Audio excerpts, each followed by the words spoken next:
Welcome everyone. This week, the story of the week. Amanda Berry, the Cincinnati girl who's been missing for almost 10 years, has been found. What was once a tragic, unsolved mystery has found a happy ending, and the world has been introduced to my new favorite bro. Ladies and gentlemen, this is a Ben Irwin Show salute to my man, Charles Ramsey.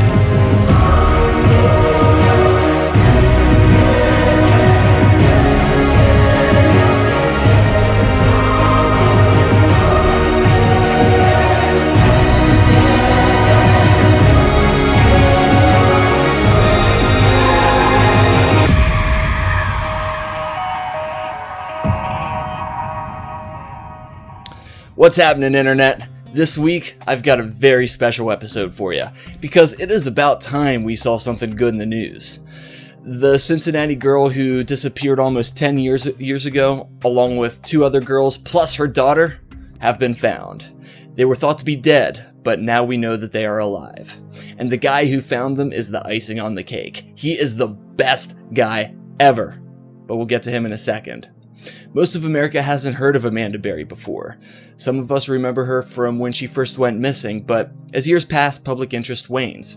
She's now 27 and she's been held captive for almost 10 years. Her, along with two other women, were locked up for years on end.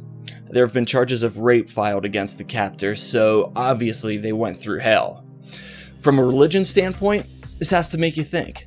If there really is a God, why would he let this happen and for so long?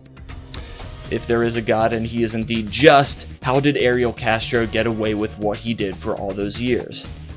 Take a look around at some forums on the internet and you'll know that I'm not the only one thinking these thoughts. How can anyone think that anything or anyone other than a heinously evil person be responsible for what happened to those girls? There are bad people out there, and stories like this should rightfully shake a believer's faith. Or at the very least, bring to light the contradictions between the way the world is and what religion teaches. The world is not fair, especially to those girls. The more important question, how did this affect the girls? What is their outlook of the world now that they're freed? Have they become bitter or cynical during their captivity? Late this week, the news was that they are all in good spirits, which shows that they are incredibly strong people. But we'll see how time affects them. In spite of all these questions and the thoughts that this story has provoked, that's only part of what this episode is about. I want you to ponder these thoughts on your own and arrive at your own conclusions. So this certainly thought-provoking, but from the lack of fairness in the world to the effectiveness of the Cincinnati police to the lack of empathy of that 911 operator, I mean, Jesus, it was like pulling teeth with him. It really makes you think. Now on to my main man, Charles Ramsey. On CNN, he identified himself as a Christian. Now he's an internet superstar. He is the man who rescued the girls and called the police. He's been called a good Samaritan and a hero. He is the great American and a great human being. It doesn't matter what he believes. We need more people like him. He certainly doesn't think of himself as a hero. He said that had he known those girls were down there a year ago when he moved in, he would have done the hero thing then. So he's humble. He's a humanitarian. When asked about a reward, he pulled out his paycheck and says, "Hey, I got paid. If there's a reward, give it to those girls." He's also hilarious. I'm sure y'all heard his quote about pretty little white girls. He loves McDonald's, and that makes this bro relatable.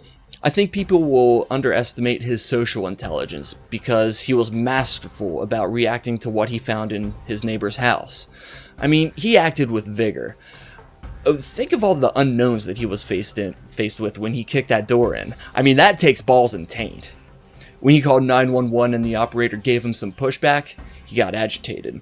He told the operator, she needs everything, and put yourself in her shoes. Balls and taint. That's what that man was using. On the call and in the interviews thereafter, he uses words like bro and dude. He's not only entertained us, but he has inspired us to do what's right just for the sake of doing what's right. And he has a sense of humor about it. That's why the world needs more Charles Ramseys. And that's why he is my favorite bro right now. I mean, he's just so damn likable. We can not only be inspired by his fortitude, his balls and taint, but his personality and humility.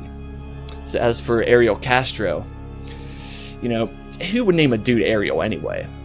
The silver lining here is that the girls are okay, and they'll be getting their justice. Castro's locked up now, in a magical place where he will undoubtedly sing a different tune. I wanna be where the prisoners are. Here in my cell, my butt will be pounded and maimed. Anyways, I bet the next time you watch The Little Mermaid, you're gonna think of dirty Disney prison sex, aren't you? You're welcome! As for you, Charles Ramsey, you are now America's bro. We love you, man. You keep on keeping on. And if you're ever in Pennsylvania, it would be an honor to buy you a Big Mac someday. Hell, I'll even have you over and we'll barbecue some ribs and listen to salsa music together. Ladies and gentlemen, that is the show, so I will talk to you next week. Peace!